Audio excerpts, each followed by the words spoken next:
What is up, everybody? Welcome back to Behind the Loo. I'm Brennan, joined with Sean and Mason, as always. And we have a lot to talk about this week.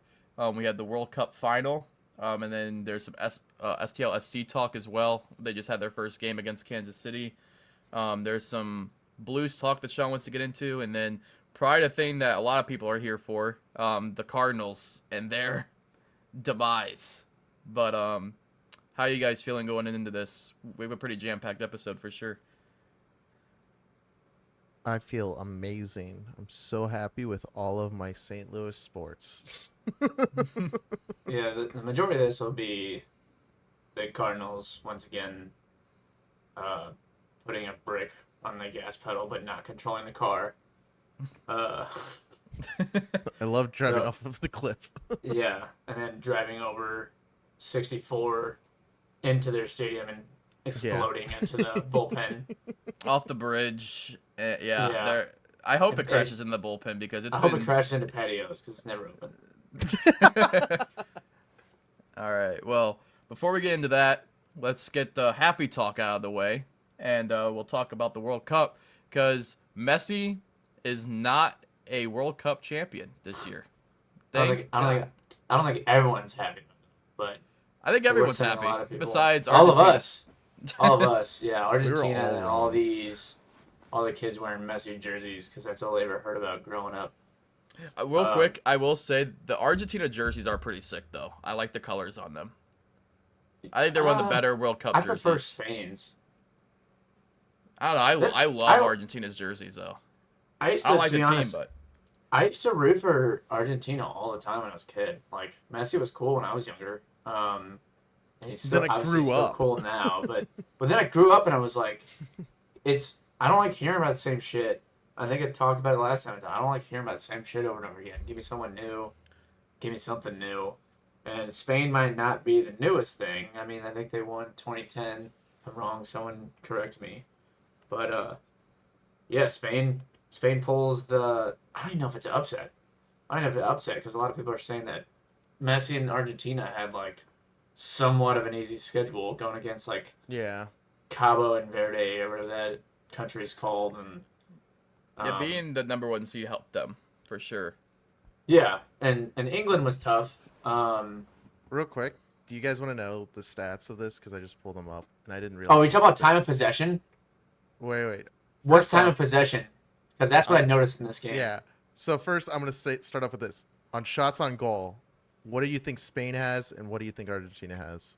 All right, last time I checked. Oh wait, Brennan, let's do Brennan's because mine's gonna be pretty spot on. Oh, I have no idea what to guess. I would say like I know like obviously Argentina was struggling all game. I would say probably like nearly like 30 shots for Spain. I don't even know what All Argentina right, that's a bit much. is How it. many, I like, don't know. They felt Just like it was. shots. All right, so shots on hold goal. on, hold on, let me guess. Last time I saw, this was before the game was over, they showed a stat like in the second half that was like shots was like 17 and like 13 shots on goal, and Argentina had zero. And that was at like the second half, like 70 or 80 minutes into it. And I'm like, holy cow, Spain is banging. So So I know Argentina came to life at the end. I think they got four. That's a guess because I didn't see the actual stat. I And thought yeah. Spain, So it was probably like 20-4, I think. here are your stats from the game. For shots on goal, Spain had 11 shots on goal. Oh, shots on goal, yeah. Argentina finished the game with 0 shots on goal. What about shots? For just shots, Spain had 20. Argentina only had 3. Oh, I was one number off. I said 20 and thought- 4. I thought like towards the end I thought they had way more than 3 shots. Well, here's where it gets even crazier. For time of possession, what Mason was talking about, This was insane. I didn't see the Spain final had stat, but 68% of the time in possession, and Argentina only had 32. Fouls were about even with 21 for Spain, 24 for Argentina. Here's where it got fucking crazy. Argentina had 5 yellow cards and 1 red card, and Spain had none. they were Yeah, that red card falling was apart brutal. again. They could not get the ball from Spain themselves, so they had to start playing dirty. hoping to get the ball given to them by the ref, and no, couldn't work. And Other I'm than that, the surprised it last, was. yeah, You said how much was time possession for 68% Spain? was for 60. Spain. Yeah. Dude, I'm not kidding. I, I honestly thought it'd be higher. It felt like 80%. It felt like 80% of the time Spain had it. Right. Like I've never seen such an ass kicking. Well, I mean, It I was a just remember 1-0 us. game, but it was such an ass kicking by Spain. Yeah, I remember And seeing the. Argentina only played well in the final 4 minutes in extra time. I thought it was But 2-0 was the final. that's been Argentina's thing, and like even what Phil said from last week too is like Argentina was only coming back. I saw like the England game too, and it Yeah, was within that like last 10 to 20 minutes where they were they playing. They finally play turned it on and they explosive. started going crazy. That was Yeah, all 1-0. They play very explosive. It's kind of like whenever I watch a hockey game and I see one team just going crazy at their goalie, and their goalie for the team that's getting dogged on is just getting yeah, hyped up and he's getting super strong. But then just to watch the other team to go down and score because the other goalie isn't getting any reps. That's what I thought Argentina was going to do in this game. Because I was like, Spain's just kicking their ass. And I was fully expecting Argentina to go down there and do something cute and get it in. I'm like, this is bullshit because this whole game is Spain's. And watch, Argentina's going to come away with it. And luckily we didn't get that. yeah. That was a great goal too by I want to try to pronounce the name right, Ferran Torres as well, with just being up in the box and basically he outsped the goalie, left him kind of flopping around. Yeah, there's a couple nutmegs in that game too. Yeah. Uh, Messi, he was kind of a bitch that game. I wonder if I can bring up. Let me try and bring up his. I had some good jukes, and he came alive at the end. I was like, I was ready to bang my head in the freaking wall. His play was just as ugly This as guy's his gonna have some statue. playmaker Yeah. thing. What'd you say? His play is just as ugly as his statue. Yeah. Well, that's pretty hard. I don't know. I don't think there's anything worse than that statue. But what a freaking, he's gonna be pissed. He's gonna be pissed. I don't. I guess we can start talking about MLS because Yeah. I forget I the team think because he's with Miami. he's with Miami, Yeah. and they already American soccer, American football Football. is not the same level as like World Cup level. And Oh my Messi's gosh, gonna yeah, be that is pissed. such a no joke. That was such a whiplash to see because I watched most of the City game and whatnot, and seeing the intensity or the speed of it all and structure just go down that far of a grade. I was like, oh my god. So yeah, and they're obviously better. These are the elites of the sport.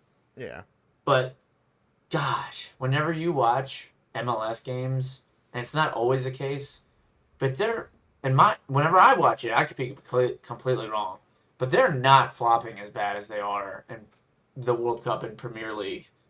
It's more brute and like trying to get around and score or just get on the goal, whereas Premier League and all the World Cup stuff is all about strategy and setting up your alley and yeah. volleying Well, I think and I think fouling, so then you can get time of possession because one or two goals wins it in Premier League. In MLS, anything can happen. I think with MLS, that's the biggest problem is when you look at like the World Cup, and I mean obviously with like the Premier League, it's a little bit that's more Premier than MLS, so it's a little different there. But for the World Cup, I mean they're fighting for their country, like that's like they're playing for their country, so it's kind of Yeah, like there's just more passion into the play. And I think with like the Premier League, I think with that too, just the like the amount of like people that are involved in the Premier League, like just with in terms of like how many fans there are like around the world, it's way more involved than MLS. And I like MLS is it's cool to have like the United States version of that, but also I just think it will never it'll always be seen as like the little brother compared to like a lot of different leagues, and and not even just in like soccer or like football like that, but in just American sports in general. Because I don't think there's really, I just think it's like every time I see like anyone talk about like football or soccer like around the world, like on Twitter or wherever, they always just make fun of the MLS because of that, because it's just not the same talent and quality of play yeah, that the but other league like the Premier League has and what you see in the World Cup. and like you just said, it'll never be like European soccer. No. And it'll never make as much money. But that being said, this is where it's like I show my love of minor league sports or lesser than sports is that you're never going to be them. So be yourself and do it well. I think So, MLS struggles with that. well, MLS should just they should stop trying to they should stop trying to copy European soccer. Like, for instance, I think me and one of my friends was talking about this weekend was why does City have collared shirts? Why do cities have collared jerseys? Like, get rid of the collar. What is that bullshit? That's not American sports. We don't wear collars unless you're playing tennis or something. Don't be like Or water polo. yeah, when you're wearing your shirt like playing water polo. Exactly. Because you don't want anyone to see your fat body. Or have you guys ever heard them like whenever they score a goal and they do the dumb goal? Yeah. You went So very silent dumb. there with that. That was weird. It's part of You're clipping. my cancellation. Damn it. Because it was pretty annoying. It's probably good. Here, I can do it. Right. Go! There you go. Yeah, but you gotta do it for like 20 more seconds. But Oh, actually sorry. don't Here, hang do on. that. No, No. that stuff is so cringy, and that is European soccer for sure. Don't do that shit here in America. Like, I don't even care if it's snooty Americanism, me saying that, but that's not what we do. Embrace Americanism. There it is. Yeah, I like that. That's how I feel whenever I hear that. But Phil even said, like, we need to make our own chants, all this stuff for the World Cup. But why don't we just go ahead and do everything for ourselves and MLS? And people can dog on us, but if we're having fun, if we're getting drunk and going crazy, and they're like, oh, look at their crappy little soccer. No, it's not even football, it's soccer. That's how bad it is. That's what they're all saying in Europe. But embrace it. Embrace them. St. Louis culture in MLS with a city that you kind of do it.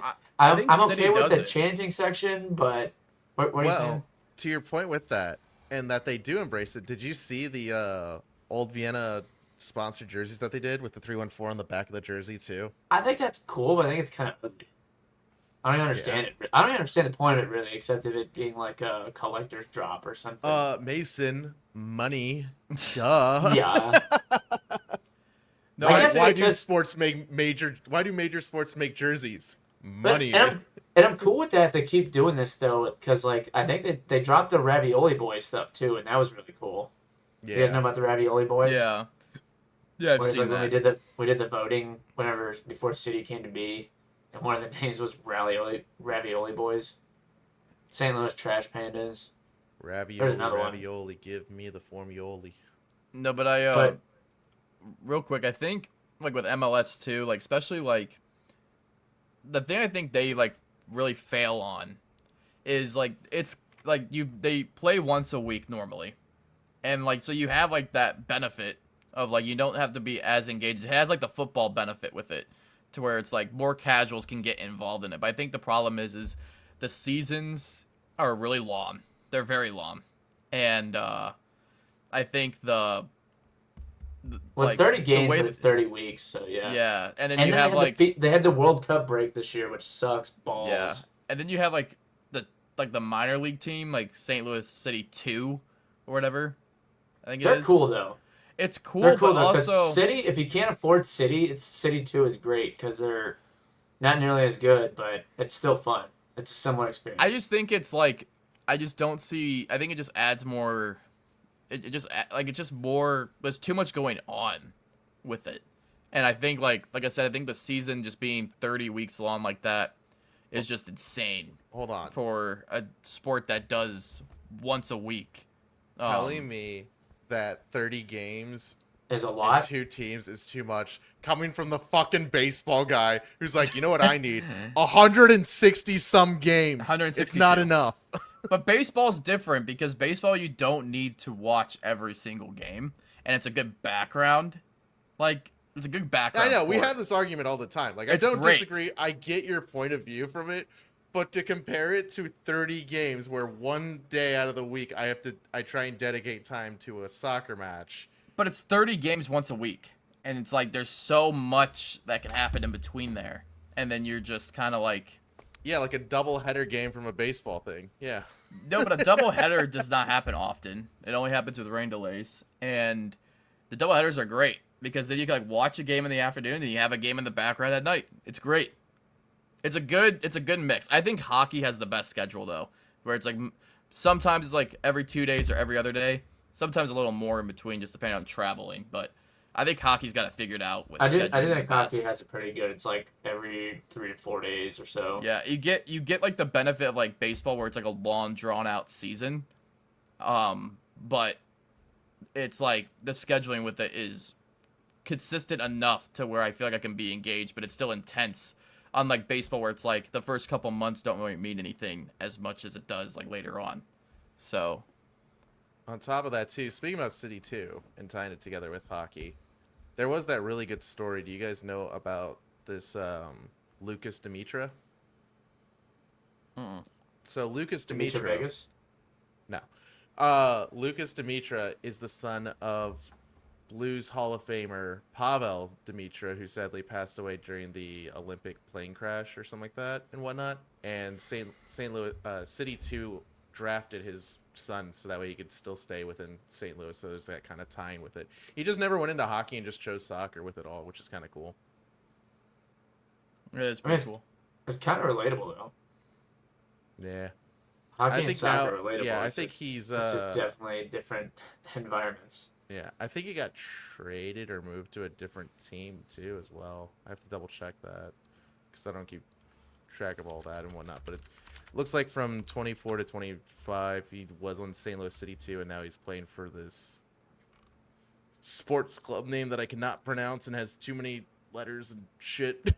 Give me a second. And speaking of hockey being related to soccer, you could see it even more if anyone checks out the St. Louis Ambush indoor soccer. Like Yeah. it's pretty much a mini ice rink, but with grass instead, and they're all slamming off the walls too, and beating the hell out of each other. That stuff's fun. It's definitely you can tell when you get in there though. It's definitely like minor league or not quite as important, but still very fun. If you enjoy sports, like go see St. Louis Ambush. That's really fun.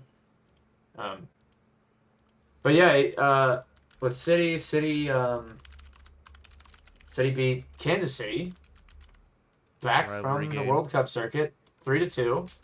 Pretty good. We had an embarrassing goal against ourselves where our goalie could not clear it, and Kansas City intercepts it just outside the box or just inside the box, and just kicks it Yeah. right in the goal. Like totally goalie's fault. Super amateur move. It was funny seeing that because it's like, man, we just watched the World Cup where all these guys are at the peak of their game, and then this goalie who, and it wasn't Roman Berkey. I don't even I forgot Yeah, his that's name what I was curious about. I can find it real quick. Give me 1 second. It He- was Lunt. Lunt. Yeah, he Ben fucked Lunt. up royally, and Jesus Christ, this luckily, dude's 6'6". Holy shit. Sorry. oh yeah, I noticed that when watching him. Like this guy's tall, but it makes sense to be tall in soccer. Get that extra length. Yeah, that Girth line. doesn't matter as much. Length, As long as you got the though. length. Yeah. Block the ball. If they cared about girth, Alex would be the goalie. Yeah. You don't see no Alex is in that. Alex is watching this. Friend of a pod. Yeah. He won't be Friend on of the the pod. So it was nice. So we got our little our little podcast enjoys Messi losing. Spain Yeah. 1-0 in extra time. On that City game though, I was scared for because they got to the early lead of 2-0, goals by Sangbin and Hartel and whatnot. I can't wait to be clowned on for poorly Well, pronouncing. you got his names. Hartel right. You got Hartel or whatever his name is Yeah. right. But I don't know the other guy. He was kicking ass though. Yeah, and then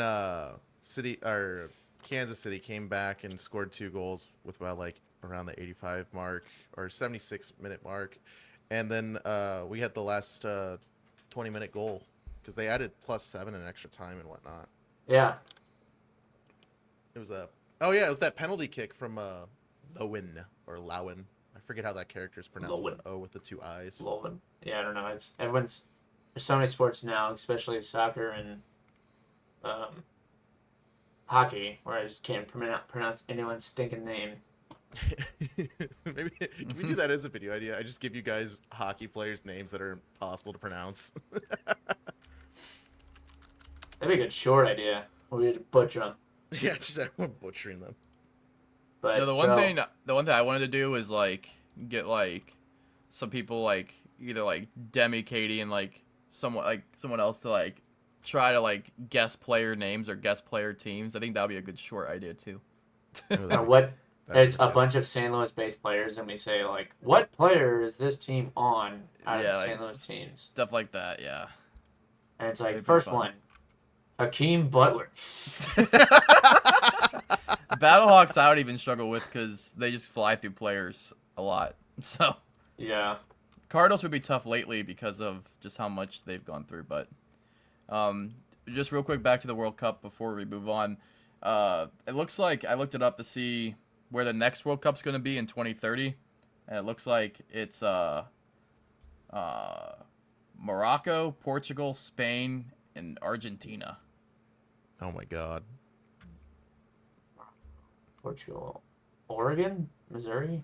Yeah. Oregon, St. Louis? Oregon, Missouri. Oregon, Missouri. America? Marshall, Missouri. Oregon Portugal, Trail? not Oregon Portland. Trail, Portugal. Portugal.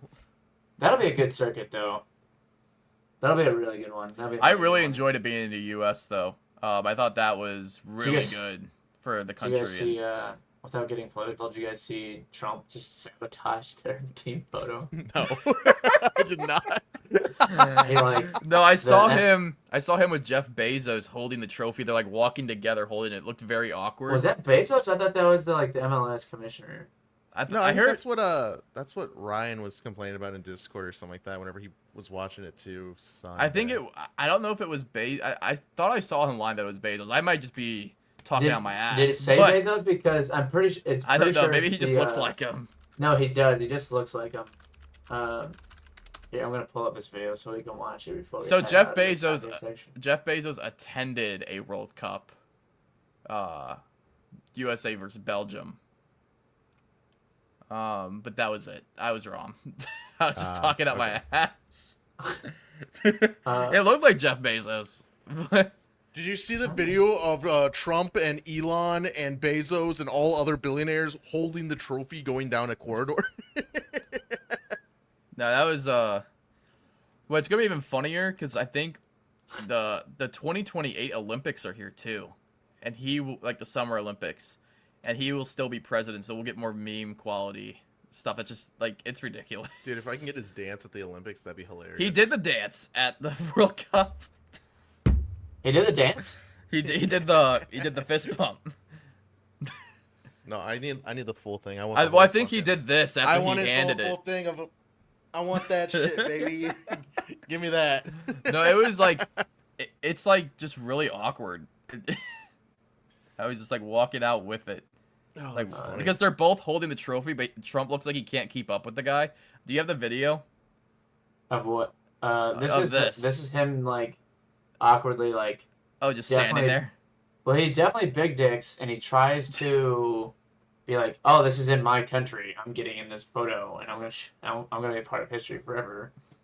Which, all right, but so like, this is showing the tail end of it. But that guy, I'm pretty sure, is one of the MLS like higher ups. And Trump There he started goes. on He the did left it. side He of the did it. stage. He started on the left side of the stage, and then he's like, he has to run over to the right side, and be like, "Hey, dude, I told you to move." Because they're getting ready to do the he just photo, passed him and he's like, along. come on, he's like laughing, he's like, get out of here, and then he went for the photo, and then he walks away. That's It's funny. super power move, That is funny. Oh my. and it's funny, but man, if you hate the guy, this is just more fuel for the fire. So It is pretty bad. Like that's. I kind of just- get it, but yeah, also it's Spain's moment. Get the fuck out. I get it. But there's a small part It's of me just that funny is how like, he's this running is his over. country, and he did. But the way he's standing there is like the worst part of it. He definitely looks like a kid who knows he's fucking up. Like he's gonna get his ass beat in the car in the parking lot. Yeah. I told you not No, to we're give gonna away see- their picture. We're gonna see more of that for the Olympics too. Cause, Oh yeah. He'll be here for that. It's just That's Yeah, so it's not like over. it's love or hate the guy. Like I don't want to get political with it, but it's so the amount of like jokes and memes that have came from it, like just as long as he's been president is like one of the funniest things ever. But again, I totally get if you hate the guy, it's like awful. Um, but it's just I think really I don't give a fuck. But it's like just like the jokes between it are so funny. Like I think it's just the taking stupid it shit too he does. seriously and whatnot. The stupid shit he does is so it could just be so funny. Like if he Yeah. was like if he just didn't run for president, but just became a comedian, it would totally work. Like Could have had a great career after. Have you ever seen that video that kid that's like being hovering around the other kid's birthday cake or whatever, and he keeps like trying to get in the way, and his mom just eventually just like fucking yanks him and pulls him out, No. like and like ragdolls him, and he starts screaming, and she's like pulling him out of the room. What is? it's like that. Yeah, that's what this is I will basically say like. that was very embarrassing by Trump though, just be standing there. Because they're literally like jumping around like celebrating because they're doing like the He just wants to confetti be and with stuff. the guys, you know. But he wasn't doing anything. He was Yeah, just he standing there. Just wants to be in part of it all, you know. It is what it is. All right, we can move on Yeah. for World Cup talk. And I was gonna try and find this video, but I can't find it, so let's go. to the Nah, it's next all one. good. all right, so we can go to the Blues. You kind of talked to them a little bit, like very slightly, but you know it's a bad Yeah. transition. But Sean's got some Oh, okay. comparisons. Yeah, no, what I was curious about, just getting kind of putting out there and whatnot, is comparing what the Blues will look like going into next year, their top six with everybody else and whatnot. So Connor McMichael signs a 6-year, $6.75 AAV contract with the Blues to stay here, kind of fitting in with that core that's being built with McTavish, Holloway, Buchnevich, and Thomas. And it got me thinking about, is this going to be the better top sixes out of everyone in the Central Division going into next year? Now, I'm talking mainly from a forward core perspective, not adding in the defense or goalies and whatnot, because that is just going to add too many variables with it all. But from a pure standpoint of just looking at this top six, if we're looking at a top line, like we've always been talking about and whatnot, with Holloway, Thomas, and Snuggerud, you then have a second line of now McMichael, McTavish, and Buchnevich. And that top six right there, all of those players, I think, is under around, like, I'd say about 20 or 30, or about like 30 million and whatnot. You compare that to other teams and what they're paying their forward core, and with the news that I got into recently with Dallas finally signing Jason Robertson, this is going to make you guys understand how much I appreciate Doug Armstrong and Alexander Steen for how they have managed this cap so far. Because Robert Thomas, our number one center, he is going to make $8.125 million for the next 5 years. Comparing that to now Jason Robertson, who just signed his deal as a left winger in a less valuable position, he will be making $12 million just for the 1 year for Dallas. And Mikko Rantanen, their right winger, will be making $12 million for the next 7 years. So they're dedicating $24 million to two players. And with Robertson, they're only doing it for the 1 year. Following up after this upcoming year, he's going to get paid more. He's probably going to be making around $17 million. But those numbers of how they're paying players now, I'm happy to see players get paid, but GMs have to be smarter about how they're spending this money. I think it is absolutely ridiculous. You go to another team like this in the Colorado Avalanche. They're paying Nathan McKinnon $12.6 million. Now, he is a center, and it works out really well. They're paying Marty Nashis $11.5 million, and then Brock Nelson, at 34 years old, to be a second-line center, $7.5 million. Like, these numbers are going absolutely insane, and I'm, like I keep saying, I'm happy the cap's going to go up with this, but I just don't see how it's comparable for these players to these other players in the Central Division to keep up with the Blues. Just because So of there's the gonna cap be space. disparity? Because of the cap, or what? So like, I'm just trying to understand what you're saying. So like, Is this like an MLB situation where it's like some people can't afford? Is that what you're saying? I think it's because the last 4 to 5 years, we've been stuck in the COVID dead cap. For the longest time, the cap was not going to go up, and teams had to spend around like 80 to 9 million. Now that we're past that, we're over half a decade away from what happened with COVID. The cap space is now going to explode up to about 100, 110, 120, 130 million over the next 2 or 3 years. When you look at that number going up, and if you were to look at it from a percentage standpoint, the Blues are going to be on the lower end of what they pay players for what their current core is for the next 5 years.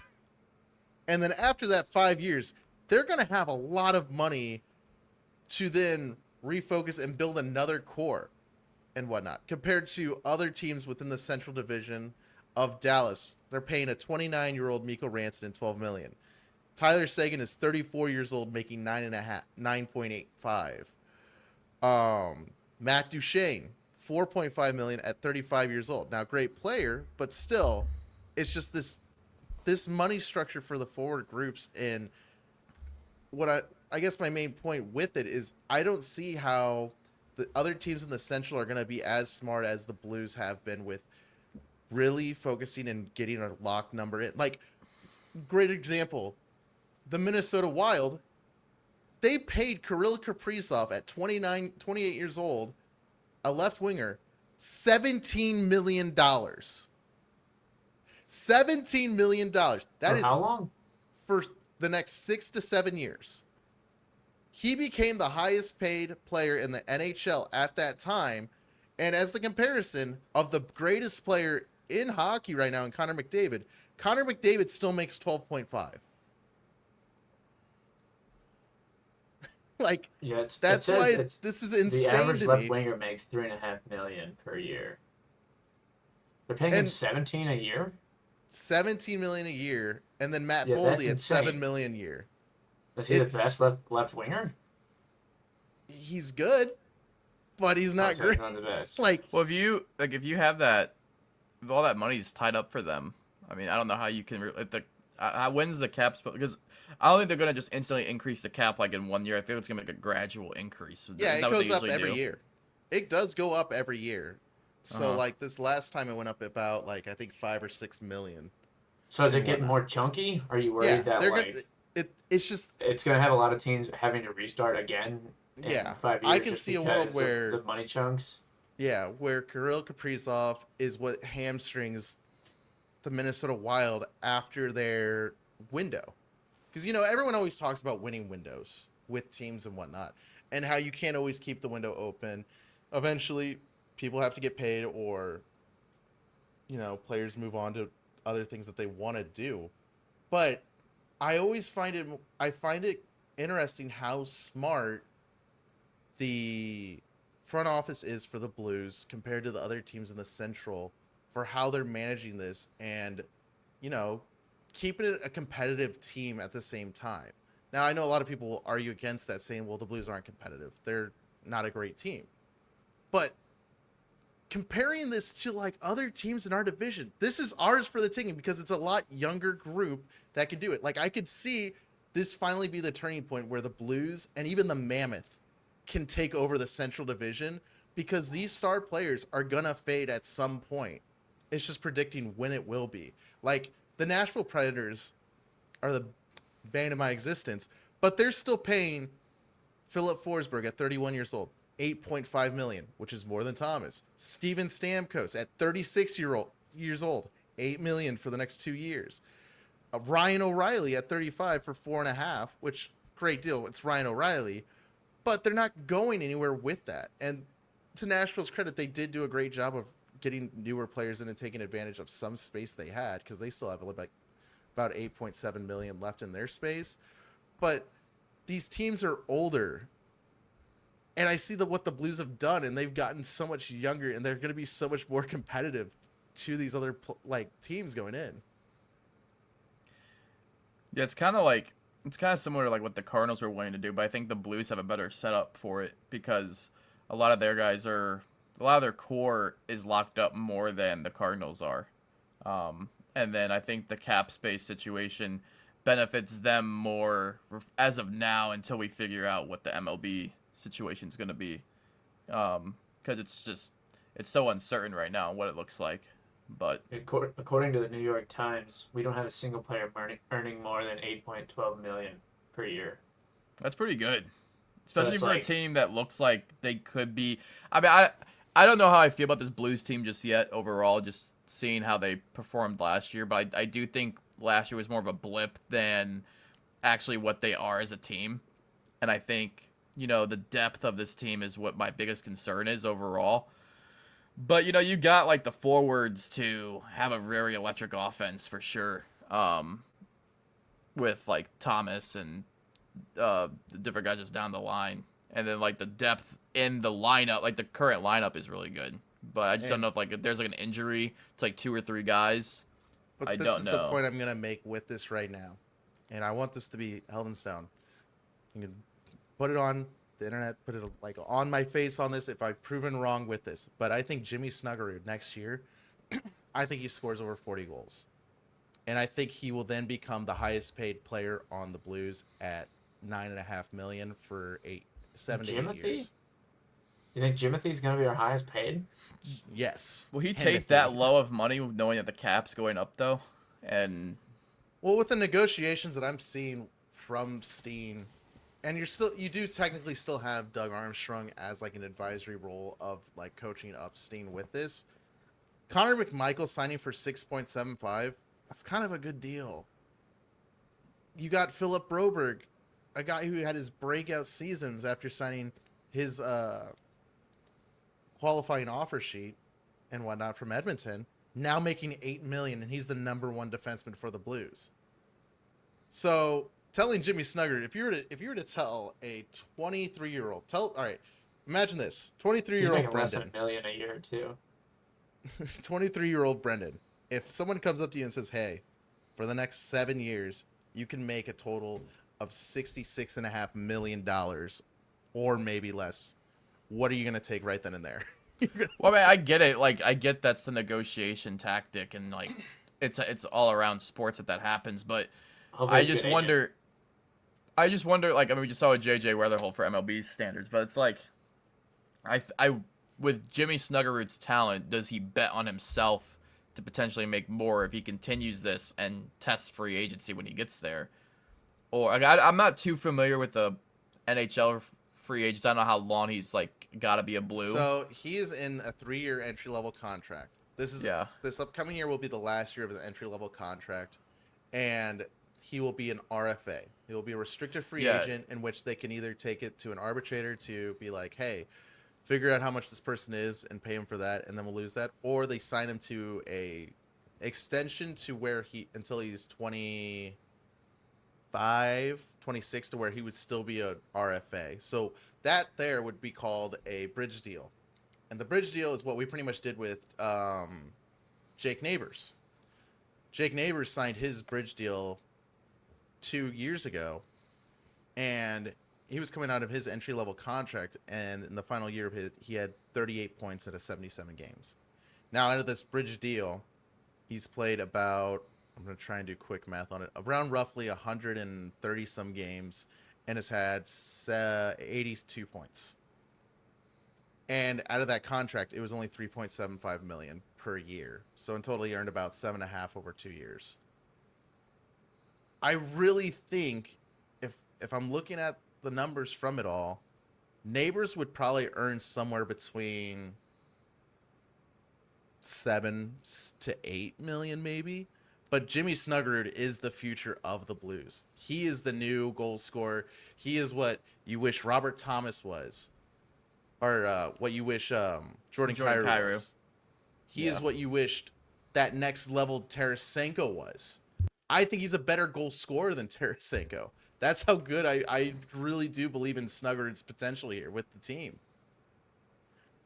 I believe in it too. I just wonder about. I mean, I know hockey's different with just like how long they are until they're unrestricted free agents, but I mean, if the Blues can get that done, I mean, that'd be huge for the franchise moving forward. Just because like you would have like essentially your like top few lines pretty much locked in for Yeah, it's all several about years. building that core and doing that rotation over and over again. And it's so nice to see that this team and the front office just knows their players and they know how to do business right. And it sets a standard for the city and for the team of like, we want you to be here, but we want you to come here to win. Like, I think it is absolutely ridiculous that Jason Robertson basically held the Dallas Stars up at gunpoint with that contract negotiation, doing only 1 year at $12 million. I think it's crazy that the Minnesota Wild were okay with giving $17 million to Kirill Kaprizov. You look at so going back to Connor McDavid, he made $12.5 million for the past 8 years, and then did the Edmonton Oilers a favor of I will stay at this cap hit, locking in, and I will stay at this cap hit for 2 more years after seeing what Leo Carlsson got paid. Because you guys remember me talking about that last week? Leo Carlsson, he signed his contract. He's making $18 million a year. Yeah. Yeah, that's bonkers. There's something admirable about setting that tone of a franchise of, I want players to come here to want to win, for the team, not to get not only to get the bag. Because again, this isn't a take for me to be anti-player at all. I think every player should use all their God-gifted abilities to make as much money. But I'm also a firm believer of, you can't have all the money and expect to win. A sacrifice, there has to be a give and take with that. Unless you're the Dodgers.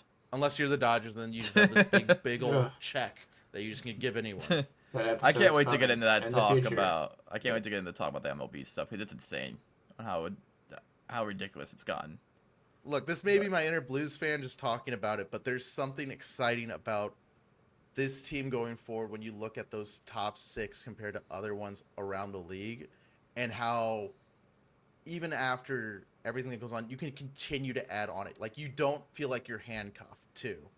That's the other big thing with it. I don't think people understand how freeing and fluid the situation can be here in St. Louis for this team to be something great.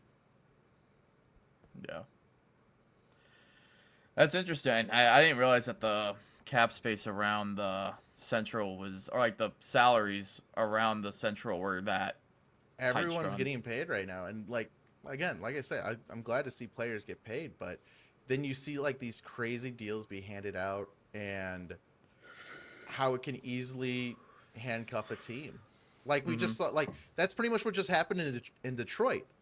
I never thought I'd see the day where Detroit would fire their GM and Steve Yzerman, Detroit legend, because of how bad he's managed the team at cap-wise and not doing it all. Or another team in the Florida Panthers. The Florida Panthers, it is ridiculous that they have Alexander Barkov, Matthew Tkachuk, Sam Reinhart, Brady Tkachuk, Sam Bennett, Carter Verhaeghe, all these players under $10 million.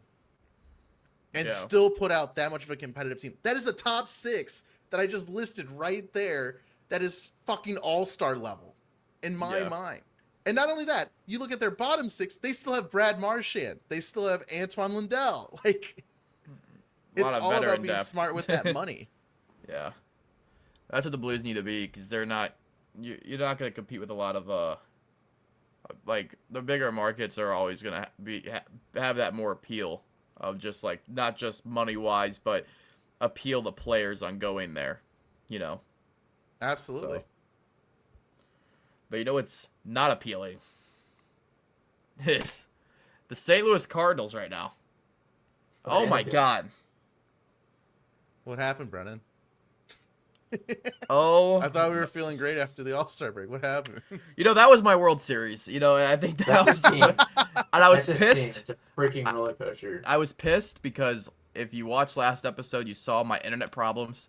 And then this episode's coming out late this week because I was having internet problems. It's been rough for me lately. But those aren't even what's fueled my anger more than this Cardinals team the last 4 games. I'm going to include 5. Because it all started with that game that we went to where we did the 9 beer, 9 anything challenge. Where where we blew that game. I was okay. Like, we won the series, but it was like the way we lost that game was rough with Mason Wynn throwing error that allowed Mason, the why did Braves you to take throw the that lead in the error? ninth. Mason does not win. Yeah. But so you go to the All-Star break, you're feeling confident. Like your team is, I think they were in a wild card spot, or at least tied or close to the last wild card spot with Miami. And Miami was a team that we should feel confident that we're better than overall.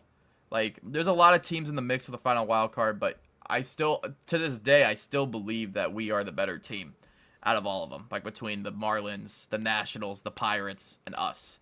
So, you go to Arizona, see Nolan Arenado. You win the first game, which was kind of a scary game to win because you almost blew it. The only reason why that game was, like, the only reason why I don't think we actually lost that game was because the very last play, Ketel Marte was up, and there was a Riley O'Brien threw I think it was a 3-2 pitch, and it was definitely a ball.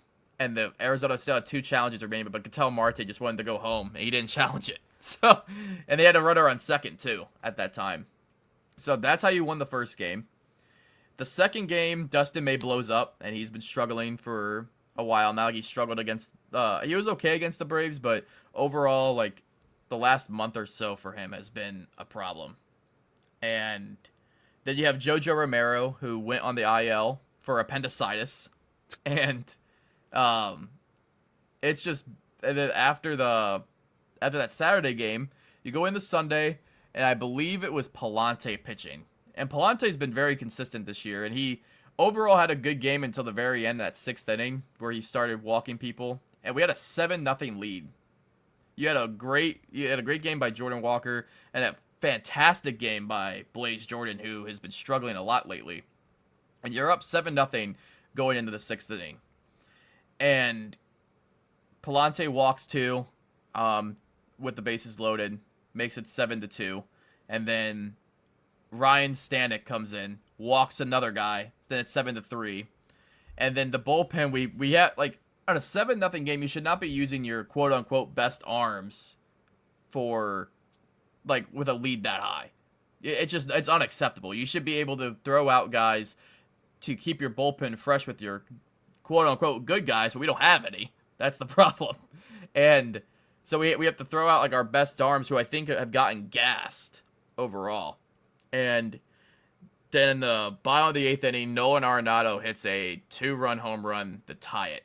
I think it was a 2-run home run. Nolan Arenado. That pissed you off?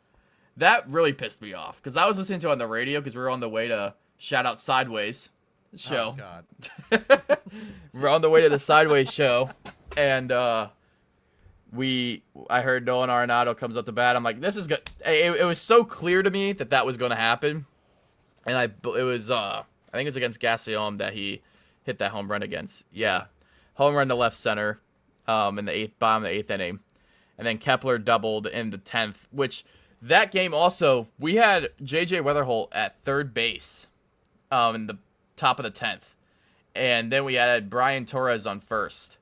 And there was Jordan Walker was up. He hits like a fly ball that like was kind of like a shallow fly ball. I didn't see it because I was watching it I was listening to it on the radio. But Brian Torres had a mishap on first base where it was 1 out, runners on first and third. Jordan Walker hits like a fly ball like to the shortstop, and Brian Torres didn't think the shortstop was going to catch it, so he just kept running for a second, and he got doubled up, and that was how the inning ended. And, dude, there were so many mental errors, and then Jose Fermin had a bad error that allowed an inside-the-park home run that same Sunday game. That Sunday game was the loss of the year. Until yesterday against the Angels. Which, the Angels game, you're going against the worst team in baseball, in my opinion. I think the only team that could be worse than them is maybe the Rockies, but I think the Rockies are more... I think they have a better record than the Angels. I might be wrong on that. I think it's funny how much hate we have for that. We just had 2 weeks ago. We just had a whole segment where we clowned this team on being how awful they are, and we go into fucking Anaheim, and we're up 2-0. They do our tarps off too, but Yeah, Oh my god. that's just ridiculous.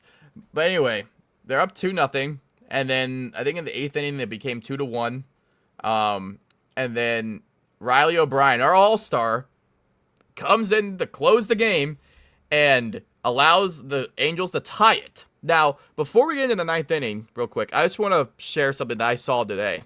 The Angels, in 109 games straight, so for 109 games, when they are trailing in the 9th inning, when they're losing in the 9th inning, they are 0-109. For the last 109 games, they have not won a game while entering the 9th inning losing. And what the fuck happened yesterday? The Cardinals break that streak by having the bases loaded, 3-0 count, and Riley O'Brien hits the batter to walk in the game-winning run. And then that Sunday game was the biggest lead the Cardinals blew since 2010. So 2 very historical losses by this Cardinals team in the last 2 days. 2 days in a row. And, you know, guys, I don't know what to say anymore, because now it's getting ugly, because, you know, I've gone back and forth if we should buy, if we should sell, or mix of both, things like that. But when you're talking about selling, I mean, Dustin May is like one of your biggest trade chips right now. He's been struggling. Lars Nootbaar is a big trade chip, but you were going to call up Joshua Baez, who's one of our top prospects in AAA, and he has had a great year, but he's been struggling very badly the last month. And he has some underlying data with his swing does not seem like it'll translate well in the MLB, that they're trying to work him through. So they're giving him as much time to cook as possible. But since he's struggling for the last month, you don't really want to call him up. And the only way he would come up is if Nootbaar's off this roster. And then the other trade chips, Jojo Romero, he is out for like a month with appendicitis again. And Riley O'Brien has sucked in the last like month or so. And you have 2 weeks till the trade deadline to figure this all out. So it's not looking good. Time to say goodbye to Nootbaar. I think am Nootbaar's such a proponent for that, dude. Yeah. He seems like the likely candidate to make his way out. I'm just saying, if there's been rumors about a player who's been that's been talked about being dealt or gone, Nootbaar's always up there for me. Alec Burleson's up there for me. No, we're not gonna trade Alec Burleson. Do not trade Alec Burleson. But it's always the talk of it, though, Brennan. Like that's the reality of it. And like, I would rather us trade Ivan Herrera than Alec Burleson.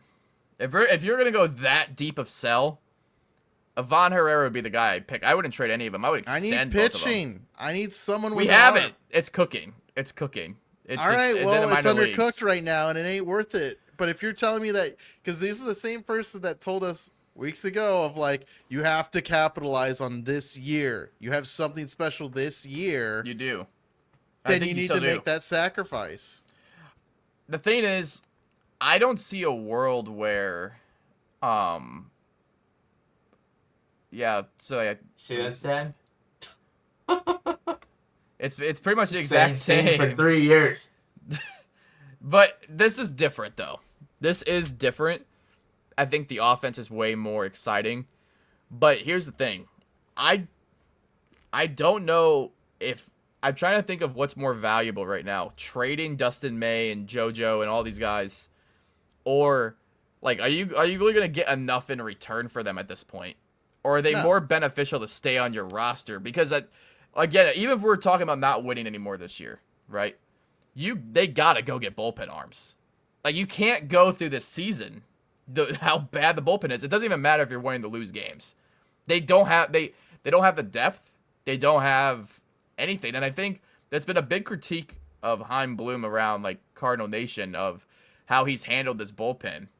And I think the one grace I'll give John Mozeliak is his ability to find nobodies for a bullpen and they become something special is something that we took for granted in the later half of Mo's years.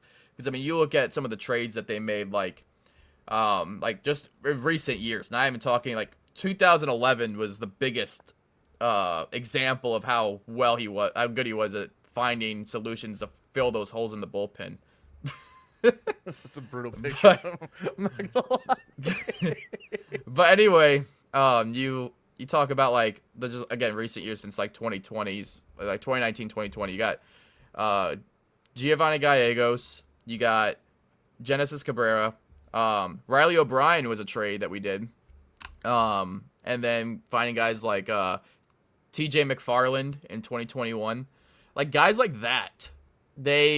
Who's the like guy they that I are. really liked in 22? Jose Quintana was a rotation Oh, okay. piece. Sorry. But they also got Chris Stratton was that year where they got him in the bullpen, and he was very valuable. Jojo Romero was that year. One time. Jojo Romero, they traded Jojo Romero for Amundo Sosa to the Phillies, and Jojo's been way more valuable than Sosa has been on the Phillies. So Mozeliak was very good at finding holes for the bullpen. But I think at first, like, as I'm looking at this team, I felt that the best course of action was probably to do something like the 2022 trade deadline, where you got Montgomery and Quintana. But now I'm thinking it should look more like 2021. I swear to God, I think if you're this telling me I have to stay patient, I'm gonna lose my fucking mind. It's not about being patient. I think you have to figure out something for this bullpen, because you can't even if you're tanking, like the team can't perform and like play games with this bullpen being this bad. They just can't. They have no depth in their bullpen. Absolutely zero. Like if you lose Riley O'Brien, you already lost JoJo for right now, but like the only guy that I actually like somewhat trust is Soriano and maybe Gaslium. Gaslium, I think that's how you say his name. But he's been Gasolina?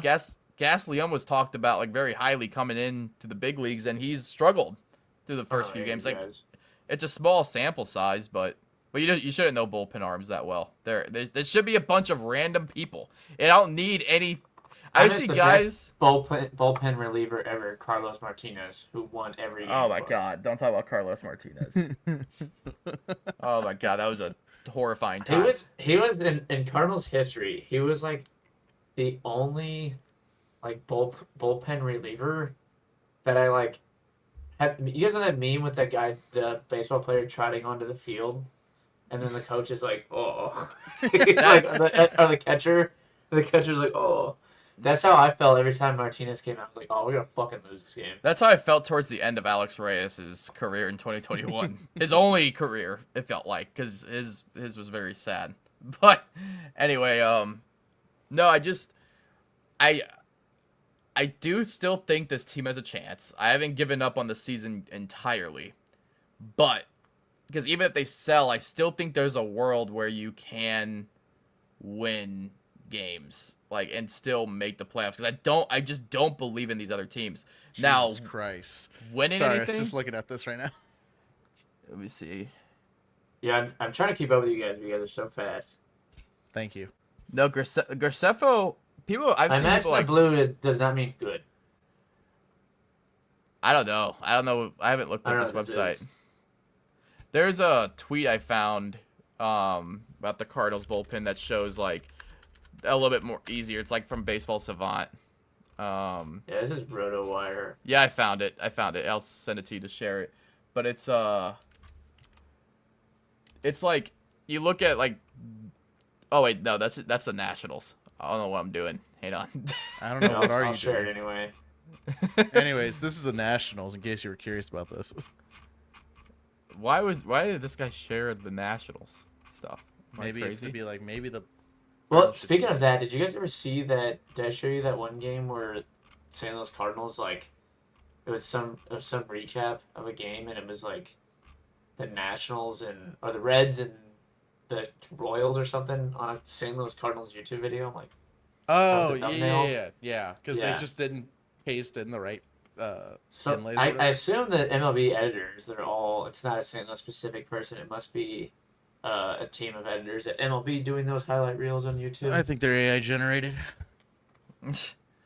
But no, at this point, since you're 2 weeks away from the trade deadline, or less than 2 weeks, because it's that August 3rd is when the trade deadline is.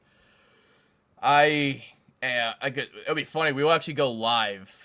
Like we'll record the episode right after the trade deadline, essentially, like after it ends, because it ends at Right. 5 p.m. But I think you can pretty much count like Dustin May, Newt Barr, O'Brien, and JoJo gone. All right, so let me ask you this question, Brennan. What are on a scale of 1 to 10? What is your panic meter at? I mean, I'm not really that. I'm not panicked. I'm just more frustrated. You 'cause seem anxious. well, I'm anxious because I feel like the season that I've loved so far is slipping from our grasp. But like as the franchise overall, I still feel confident in like what Heim's doing.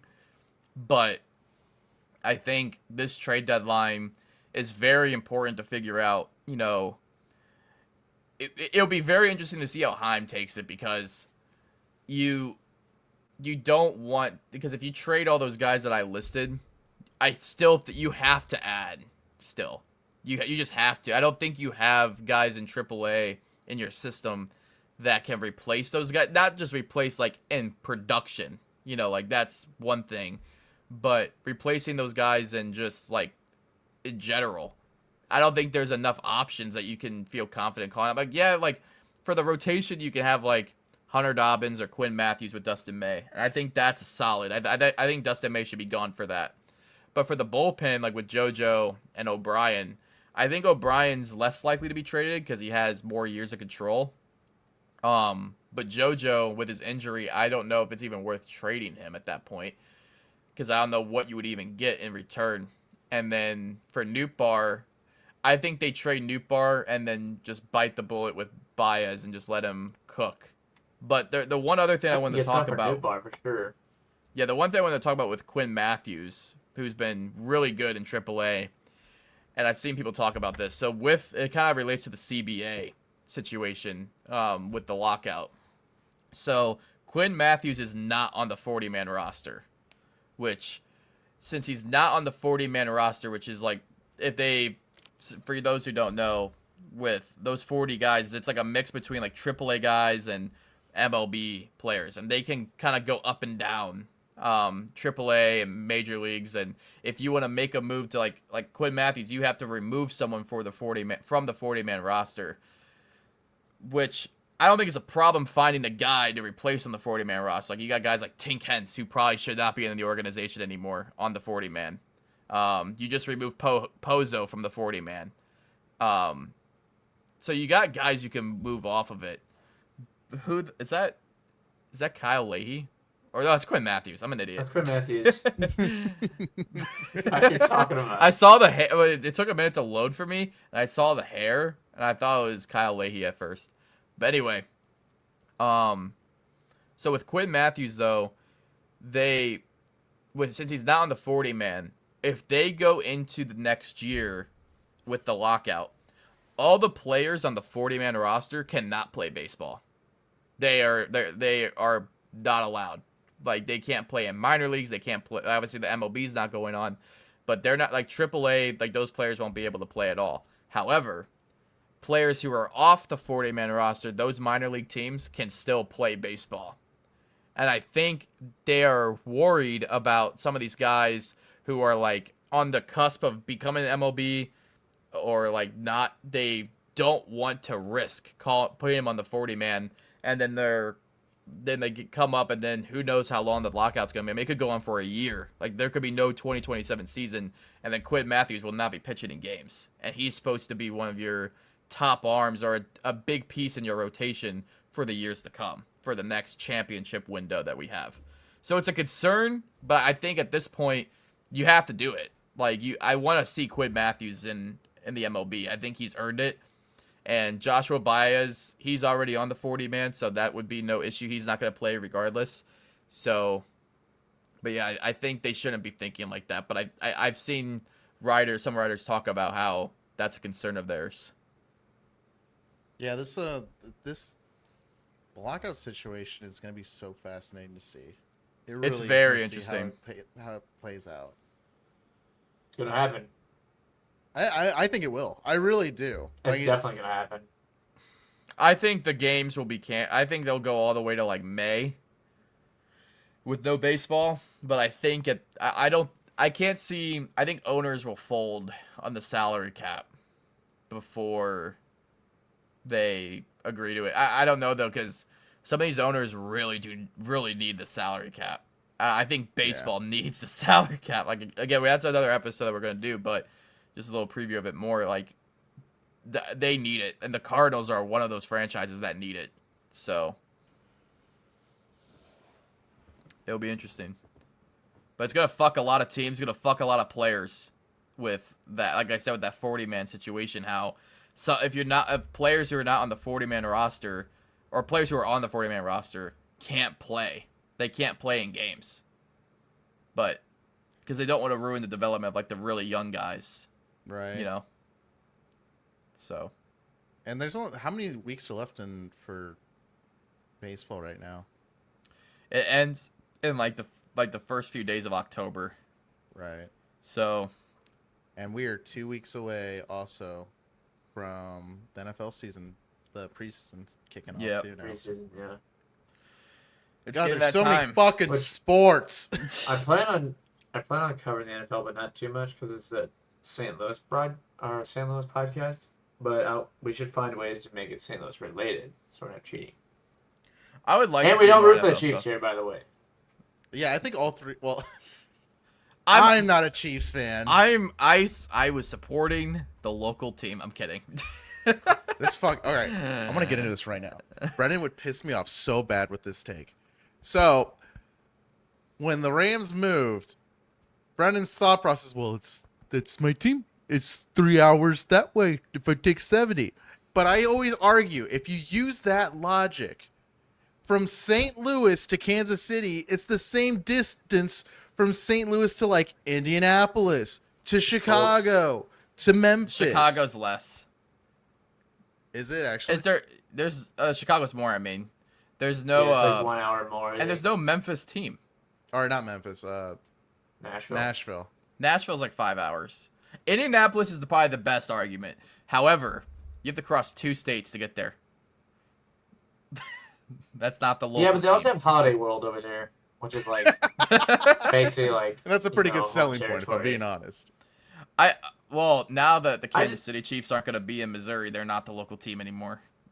Shut the fuck up. I'm gonna fucking. I'm not. So for those, again, I'm not a big NFL fan overall anymore. I can't get into, like, after what they did to St. Louis. It's hard. It's tough because I enjoy the product, but it's hard for me to like fall in love with another team after I was in love with the Rams, and I couldn't support the Rams after they left. I just couldn't. Just pick a team, pick a player you like. Do what I did. It was I fun. liked Patrick Mahomes, so that's what I did. No. And they were the local team. And that You don't happened. even have to have a favorite Wait. in this league, That especially since we don't have a team.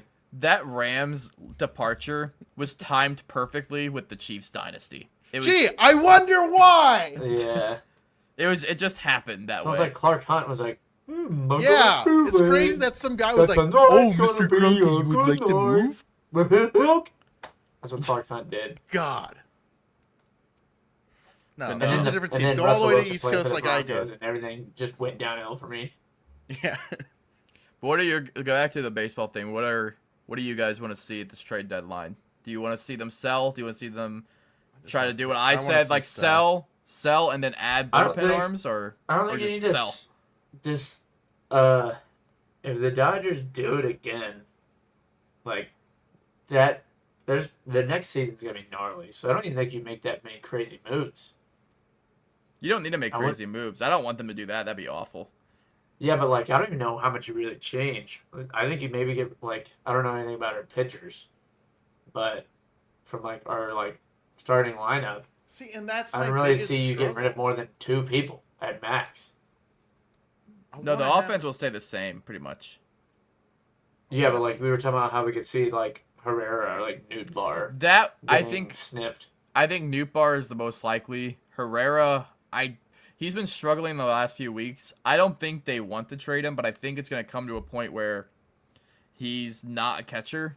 Because, like, yeah, he's okay as a catcher, but his arm, like, throwing runners out is a problem. And Yeah, I've noticed that. It's a big. It's like one of the worst in the league. I don't think he's thrown out a runner since like September of 2024. I think it's like that bad. Yeah, we are not getting the Brett Favre to Aaron Rodgers situation here from Yadier Molina to next of kin.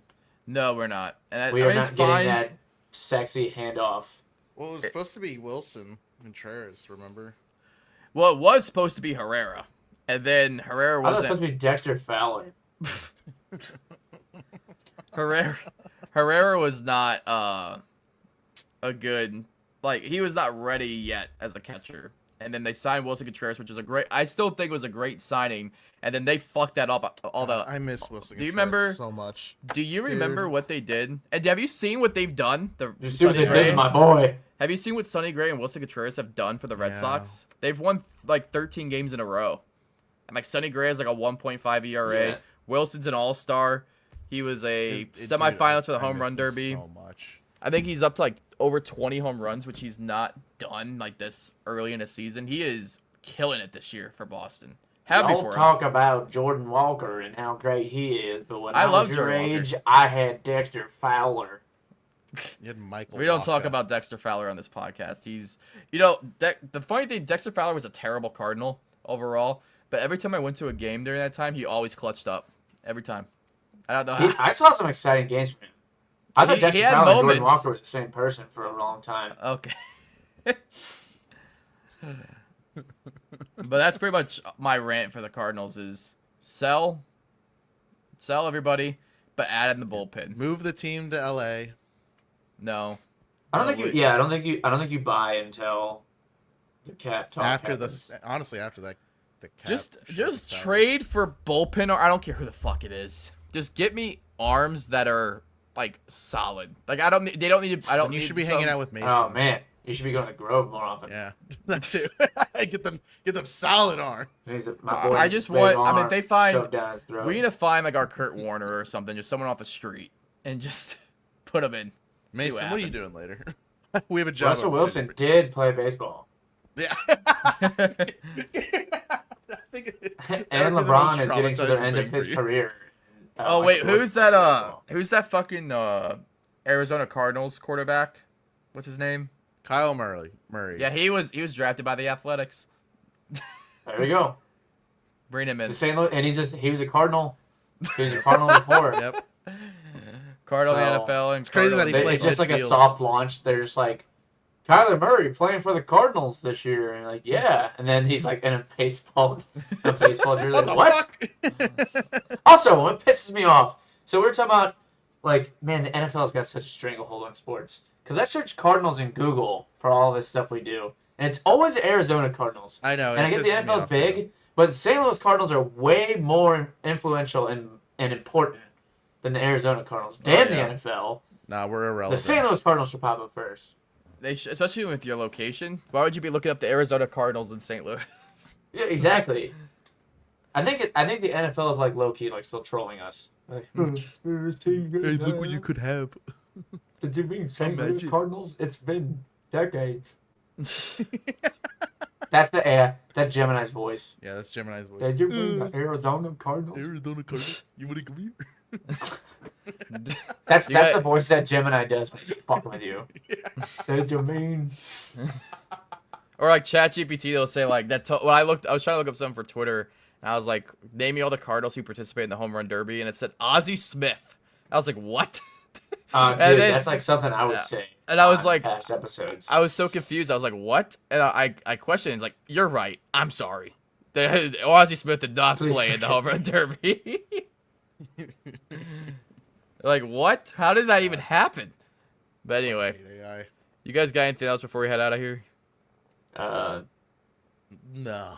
I got a little bit of trail, but no one's gonna listen to it at the end of the podcast. It's literally like 1 minute of UFL news. Go for it.